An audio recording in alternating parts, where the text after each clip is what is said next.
extremely valid and interesting way to characterize these two team comps is that they are both, I think you use the term, yeah, this is a game one comp from kind of both these teams because it amplifies how they like to play. Loud, thanks to really the addition of Croc, have just, I mean, they've just been turbocharged in terms of their pace of play. They're riding a 7-game win streak coming into playoffs right now.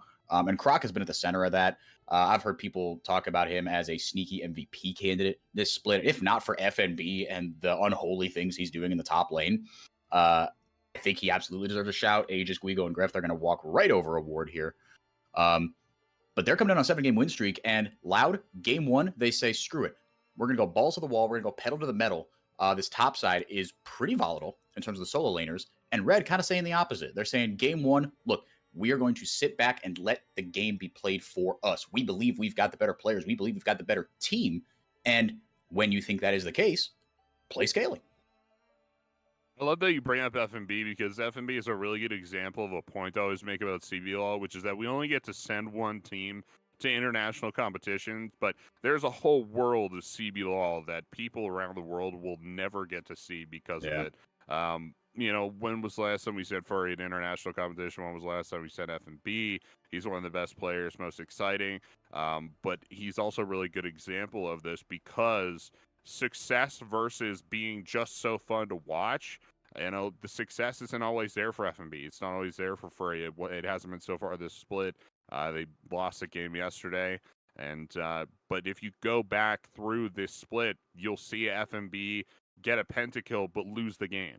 You know, you'll see FNB get first blood, go 3-0 into 10 minutes, and then lose the game, right? And if you only watch the successful parts of CBLOL, you miss so much of this league that is so fun to watch. And yeah, guys like Croc who just bring the success inherently, but you know, at the end of the day, he's just effectively jungling, right?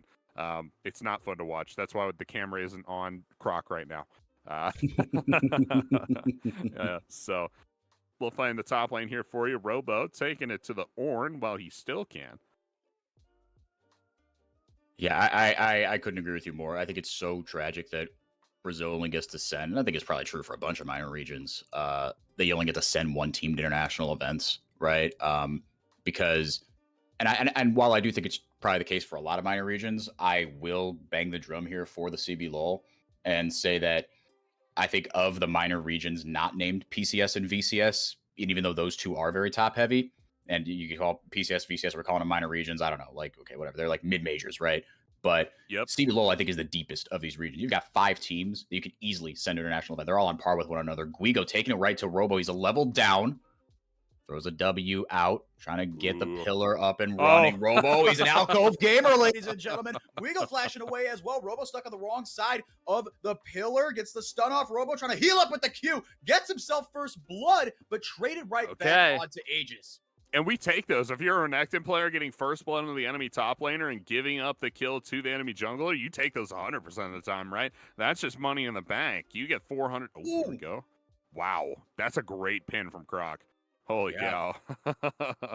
That's really well done. But I feel confident saying that's the first time in pro play worldwide we've ever seen somebody get trapped in alcove by Trundle Pillar. I've never seen that before. Not once. Not in any major region, not in any minor region. So a first for you here, folks, on the CBLOL. It's, you know, Aegis just putting people in boxes. That's what he does.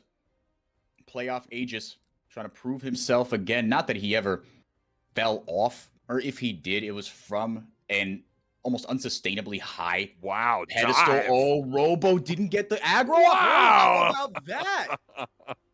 Very nicely trade done. kill in the top lane. Hey, and you're probably thinking, hey, Brobo, this guy's crazy. We're diving level 5. We don't have any cooldowns, anything like that. The ultimate isn't there, obviously. Brobo sees Aegis walking up on that control ward and says, okay, cool. This is going to be a 1v1 for the next, 6 seconds, maybe. And then it's 2v1, and I definitely lose. So with these 6 seconds, I'm going to go kill Guigo, or he's going to kill me solo, right? And that's not a bad play at all. That's a high percentage play right there. Not necessarily high as much as it is the highest he had. But, sometimes you have to make plays like that on the pro stage, and it looks a little funny. So you cast him on the control ward right here. Yeah, under the circumstances, I think, like you said, it was it was the right play. And it was a really well executed dive by Robo too. I mean, not aggroing the tower initially there, waiting out the CC from Guigo that he knew was going to come. He had to get himself in range, obviously Renekton's melee, and to get your W and your Q off, you've got to be able to, get in range. I think he survived one more tower shot because of, I think he had an empowered Q up. Now he's got his ultimate up. Not sure if the control ward caught Aegis out that time, but either way, going to start up his recall. Fireworks in the top lane so far, Axe. And with the Renekton pick, I guess I expected it, but not to this degree. No, not really, right? You got Aegis is just took the reset there actually off screen. I missed that, but yeah, I think that is the best outcome for that particular dive that Robo could have hoped for there. So he did that very, very well. Aegis just pathing directly back to the top lane. Maybe falling for the sunk cost fallacy. I don't want to call him out too early here. This is the third time back up in the top lane where he's been, we'll say unsuccessful. He's killed Renekton every time, Mm-hmm. but we'll say unsuccessful. I think Robo's gotten a little more value out of these ganks than Aegis and Guigo have. So I think he's certainly showing that in the CS department here. And he dropped, you see in that try brush, Robo hyper aware of the fact that, look, history tends to repeat itself. I'm probably just going to get chain ganked here by Aegis, if nothing else, to relieve Yeah. the pressure from Guigo. So with his push, he drops that green ward or that stealth ward right into that try brush, saying, look, I have no idea where Aegis is going to come from. He could come from the lane. He could come from the jungle. He could come from the other jungle. So making sure that he's able to stay safe. Robo played a really, really intelligent early game so far. 100% here for Y, and that is something about the CBLOL and playoffs that you'll see start to develop is because we have so many dominant top laners. There's a little meta in these best of fives where it's like, hey, we had dunked on game one by that top laner, man. Whoever it was, Prang, Robo, any of the top laners here, super dominant in the top four teams. Game two, let's just gank the heck out of him. See what happens. Maybe we shut him down. Maybe he triple kills all of us 4 times in a row and dunks on us anyway. But at least we have a better shot than we did in game one. We're in the best of ones mid-split. It doesn't happen quite as much, right? You get to thinking, hey, maybe if we play our game well enough around the mid lane, we can just outpace F&B. We can just outpace Prang. And you can't. You can't. He's so dominant in the top laner. But in a best of 5, you learn your lesson just a little bit better in universe there and get to ganking up in the top lane. We'll see that more as the playoffs continue. Yeah, I'm really looking forward to see how the draft develops in this best of 5 specifically. Absolutely, especially around that top lane, right? I mentioned Robo himself is a bit of a Swiss Army knife in terms of the champion picks that he can bring out. That Red literally have Bull on the bench waiting. They could bring in the ringer if they wanted to. But it's Robo up 20 CS now. And Aegis, for all the time that he's spent focusing on this top lane, very much up in CS. And he's got himself a kill, yes. But I wasn't expecting a CS lead. So often you see, right? I mean, on its surface, the fact that Aegis has gone up there so many times and only has 1 kill to show for it, no assists, no deaths, right? On its surface, those numbers would tell you that he's been wasting time and he's not been super efficient with the jungle pathing, maybe through no fault of his own, but just trying to affect his lanes. But he's been really effective, actually. And now he's going to start up the first dragon of the game. Got himself a pushing lane in the bottom lane, in the mid lane. Grefthar kind of doing the same thing. Drake number 1 will go over to red. We're going to narrow that gold deficit just a little bit here. About 500, 600. Yeah, it's a close game. Always the best ones to watch for sure. Here, the jungle CS not really evening itself out as Croc gives up the blue to Tinones, hasn't taken a camp in over a minute. So not good stuff. And Aegis isn't really, I don't want to say punished, but Croc doesn't catch back up with him as he just takes down that dragon, which is not a great sign here. Kind of a weird Poppy pick game, I would say, 4Y. Not a lot of dashes on the enemy side. I think Croc's very comfortable in this champion, and that does give something of an edge to Loud. But yeah, I mean, you count up the dodges. I think we got like both alts, Ornn and Vex, and Yuumi. W is technically dodge, I think. Yeah. Ornn E, that's about it, So Yeah. you're not really blocking any dashes, anything like that. but you're just kind of on a little Bural tank that you feel good on. Guigo feeling good starting up this trade here. Ooh, but Robo taking that double E out of the brush. Aegis and Croc both think, man, they have no idea that I'm here. I am the only jungler here. But they're both in for a surprise here. Keeper's Verdict is going to knock Aegis right out of this fight, but Guigo going to pick up the kill onto Robo. That is not at all what Croc wanted out of that game. Yeah, no, not quite there. A couple of lane gangs from both junglers top lane, and Croc was there. He got the ultimate off and was able to get Aegis out. That really was just a solo kill between Guigo and Robo. I think Robo was expecting less damage. I know I certainly was, but that's the double W procs there. You get the one off the R, you get the second one off the W. That's percent health damage for Y, and it's a lot of damage. It adds up pretty quick. Resetting back on the map, Robo has the Bork in hand, the first item for his team there. On the flip side, it's already cracking for Titan. Just nuts, man. This is a big old Sivir down the bot lane. You got to be careful with this. He's already on that mythic item. Red looking to fight as soon as this next dragon comes up. First Herald was taken conversely by Croc. Kind of glossed over that a little bit. But Guigo very, very much holding his own in the top lane. He's been the subject of much controversy and much debate in the CBLOL community, in the Red Canids fandom. When you have Bull waiting in the wings and Guigo, God bless him, I think his ceiling is higher than Bull's, but his lows have also undeniably been lower, at least during Bull's tenure on Red. I'll put it that way. Aegis now with a cat on his shoulder, going to lay down the ultimate onto Croc. He's going to get another ultimate from Vex. As in he goes, Tinones joining the fight as well from the mid lane. Titan, he's got to beat onto Seos. Brunsey, he's got his encore if he wants to try to find Titan. But Titan kiting this fight extremely well here. Tinones, low on health, low on mana, but not low on gumption. He's got a couple spirit charges left to boot. Going to blow the last one as the fight's disengaged. Croc, the only casualty. He's doing just fine on gumption four-way. He's got it up there. He's doing just fine, but I did not expect Ari to have the most CS in this game. That's an interesting factoid there for you. I guess Greftar's been busy. Robo and a Guigo. Yeah, I think Guigo is going to lose out on this one. Oh, maybe almost beat him with the flash there. Throwing up the There's a control ward in there. Robo clapping it up, saying, hey, good job, young man. Good try. That's pretty funny, yeah. Flashing directly on the control ward, and you're thinking, nope, I got you there. He sold that really well, though. I think he did that really well. Good move from Guigo. Robo, wow. That's a lot of damage in a very short amount of time from this Trundle. Got the Vine Sunder completed, and he's got the fast boots there too, folks. So keep your eyes on the prize with this Trundle. He is running it down mid for that Nexus. Brunsey with the trades. Titan takes so much damage, man. Holy cow. Yeah. That's Seraphine. Yeah, between both of these lanes. All right, Seos has got the serrated Dirk in hand. Leandry's already completed for the loud 80 carry. Probably the maybe not unanimous pick for Rookie of the Split, as Croc joining the party. Titan burning his flash. They got what they wanted. And out they go.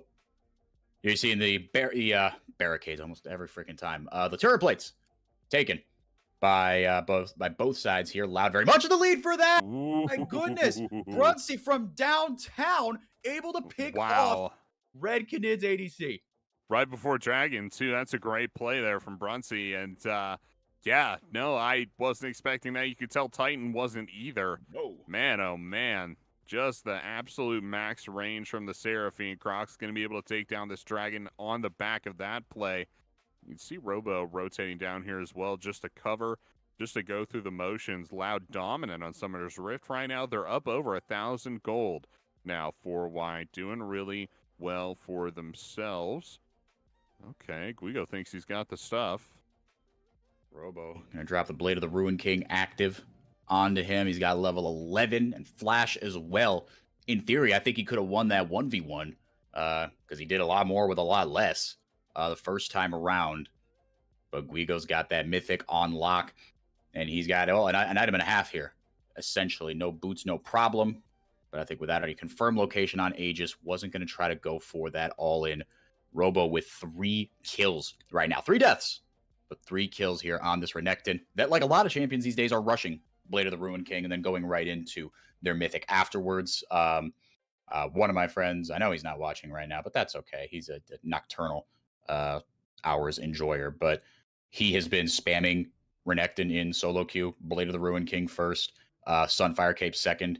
He has climbed through a few divisions of gold with it, to be fair, almost a plat. I think he'll reach it as long as this build and this champion doesn't get touched. Herald started up now for Red. Again, Loud took the first one. That's where they got the brunt of their turret plates and a good chunk of their lead here as we roll past the 16-minute mark.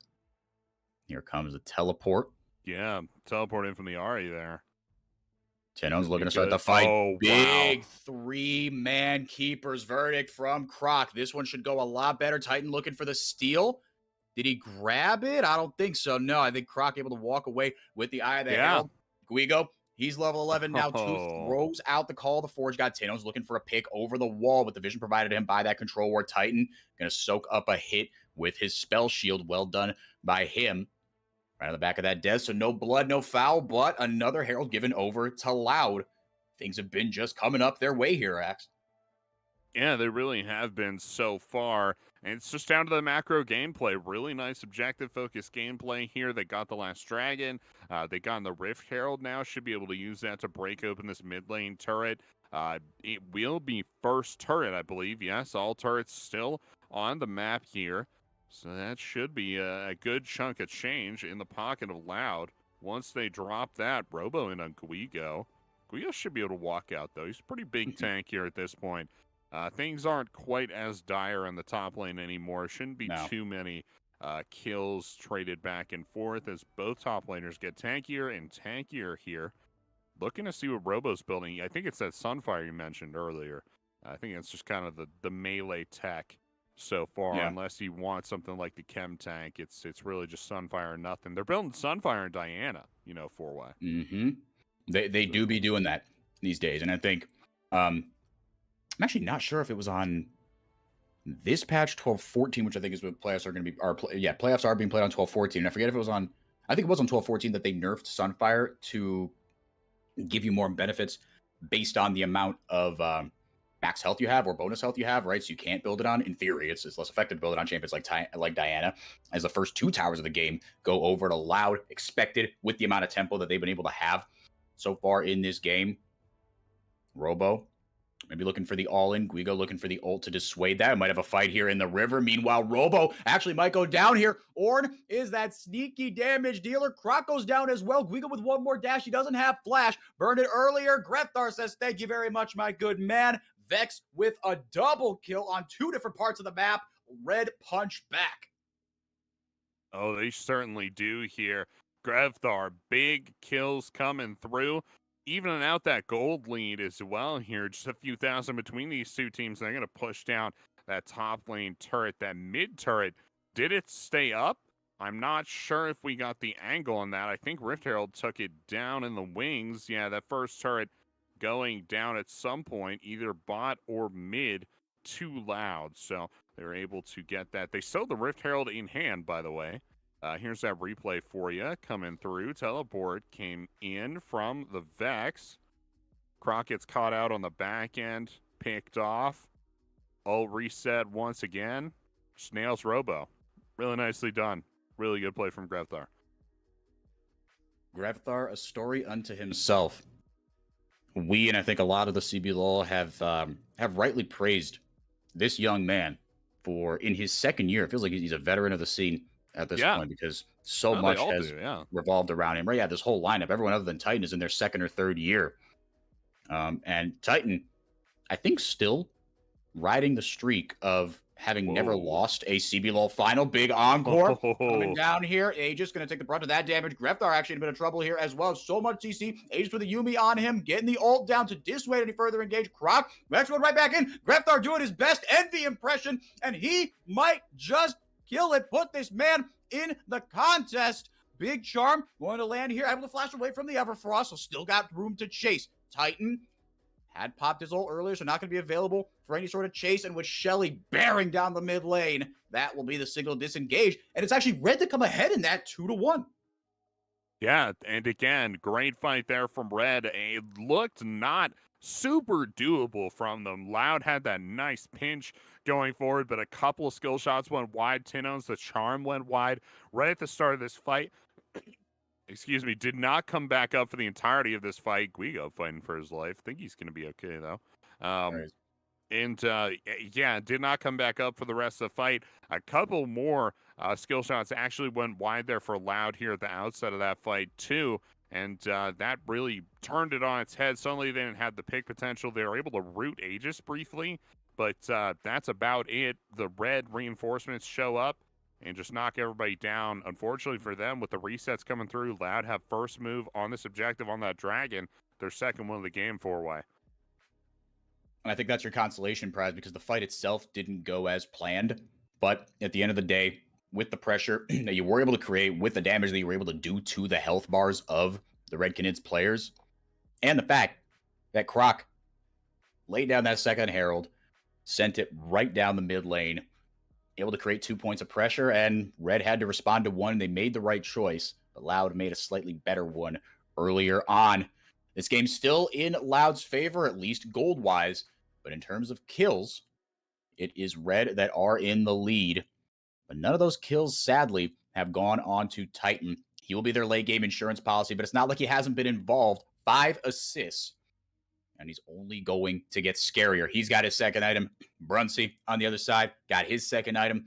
Pretty much everybody at or approaching that mark. Robo talked about it, how max health rewarded now more with the Sunfire. So getting that on Bruisers more. Aegis in with the engage with the Yuumi on his back. 2 big ults from the Senna Seraphine come down, but I don't know if it's going to be enough. The fight is scattered. 2 casualties on the side of Loud. Red playing this fight very well. Tinones and Robo try to come in on mop-up duty. If there's 2 guys that can do it, it is them. But they're in a 2v4 axe, man. Robo pops the Dominus.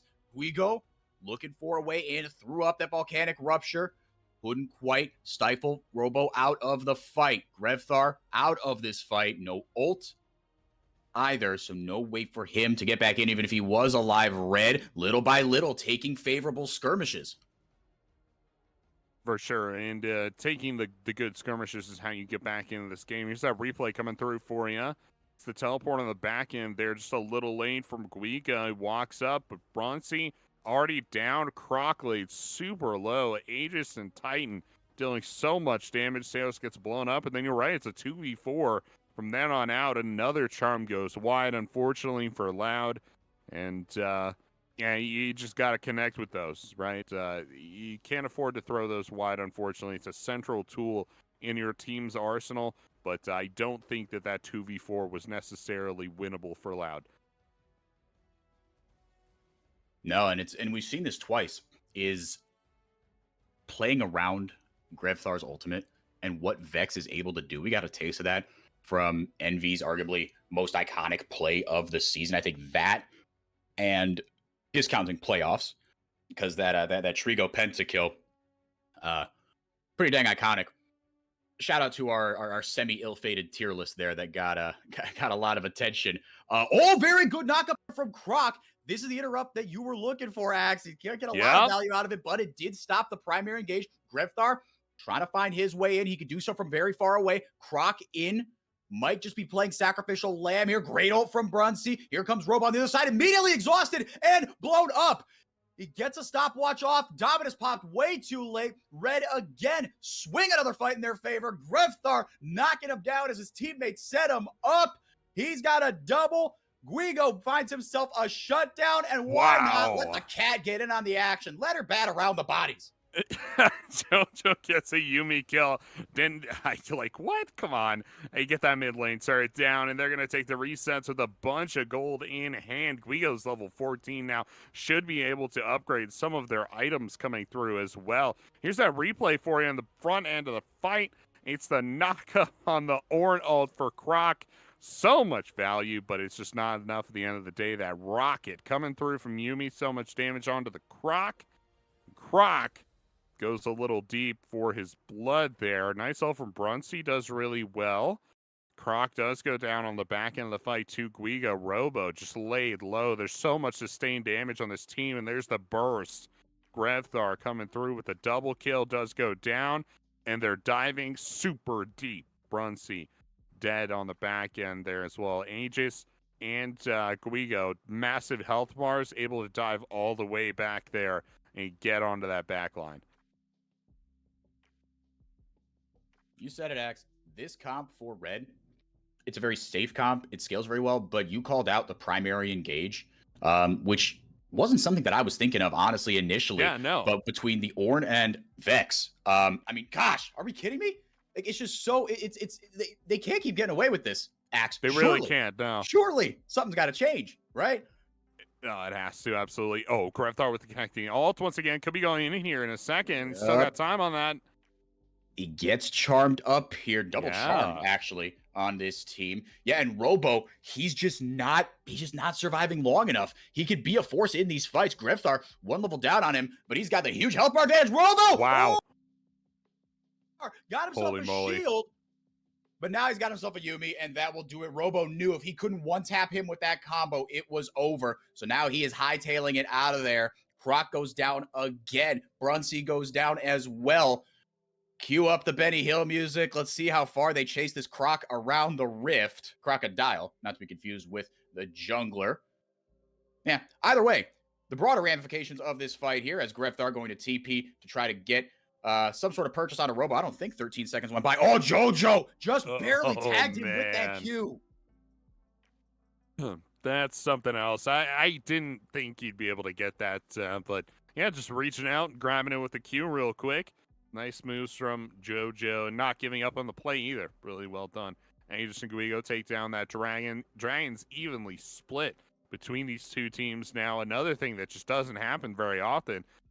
Dragons very low priority in this region, so seeing both teams fight equally back and forth over the objective, very different from what we're used to. Love this best of 5 format, and it just feels like it makes the players play better, I would say. What are your thoughts for it? Is this typical CBLOL? I mean, it doesn't feel like it, right? I mean, no. I mean, it's not as far as like what we've seen. And is this the first playoffs that we've had with fans in the stadium? I think it is. So yeah, and in a long time anyway. Yeah, that I think makes so much of a difference. So like in some senses, this is not typical CBLOL because we haven't had fans in the arena, right? We haven't had best of fives. But in some senses, Brazilians are a very passionate people. If there is something to get excited about, we will throw our entire weight behind it. Whether that is, from soccer to League of Legends to Rainbow Six, everything. If there's something to play for, if there's a competition to be won, you could bet that they will be hooting and hollering to make sure that their team comes away with a victory. And I think that's got to be playing a role here. I'm so happy that, no one's had COVID so far, obviously for health reasons, but because that would mean that some of these teams have to play from home, and that just dampens the entire experience. I mean, you're seeing all these shots of the crowd as Aegis just gets absolutely lit up like a freaking Christmas tree with CC. Guigo, the field goal is good, and it's good enough to dissuade. But yes, broadly speaking, especially on the Dragons point, which you initially brought up, that's surprising to me. One, because like you said, they weren't prioritized that much in this region. But two, ever since the changes that have made Dragons more tanky, I think it has actually had a bit of a reverse effect, at least in the short term, in that Dragons aren't as easy to take, so you can't just swipe one, right? The margins are a lot thinner. You have to be a lot more careful with how you go about grabbing your first few Dragons. 100%, definitely agree with you there. I think it's almost the case that there's just a few champions actually that could still solo Dragons effectively in the pro setting. So yeah, it's definitely changed in that regard as well. A lot of those junglers that solo up those objectives too have moved up in the top lane, like Olaf. So but yeah, it is that situation where, hey, if you want to come from this objective, you have to come correct. You have to bring friends, and that does mean more setup. That does mean less Dragons here to teleport in. Croc forward. Yep, Croc forward, and the Yumi ult comes out. We've seen this movie before, Axe. Aegis going to get a little help from his feline friend, Tino's trying to find a unique angle into this fight. The CC goes down onto Guigo, but he is absolutely massive. Brunsey over the wall with the Encore. Titan with a good spell shield, but takes the double Q from the Seraphine. There goes another big global ult from Sales. He popped a heal earlier as well. Croc goes down. Guigo on the chase. He is absolutely relentless. Freljordian deities have a way of getting what they want. Axe, Guigo with the call of the Forge God, going to dissuade everyone else from the fight as they focus down Robo. This Renekton's starting to fall off, and you're seeing it here. Not help when he's on the business end of a 3v1. Guigo is unkillable, and he's laying down absolutely sacrilegious amounts of CC. So much damage. With the Everfrost, just because Aegis clapping it up, saying, good job, nice try. Guigo talking a bunch of smack. All Robo could do is take a drink from his water bottle. Red come away with a huge 4-0 and a Baron. I love the play-by-play on the player cams. That's good stuff. Robo's drinking from his water bottle. Baron going down now to Red on the back of their big team fight victory, up 7,000 gold now for Y. Just huge here on Summoner's Rift. The power play begins in earnest. Dino's going to try and push this lane out just in the last little bit there, but what a fight it was. So much damage coming out of these players. I will say, I think the time of the Renekton is over. You could even say the time of the Croc, because neither of them's doing all that well, right? So maybe time to put that one to pasture. I don't like the Renekton Poppy. I don't think it makes a lot of sense. And I don't think it's done all that much for them here in this game. I think Robo's very dominant, but I think he would have been dominant on any other champion here too.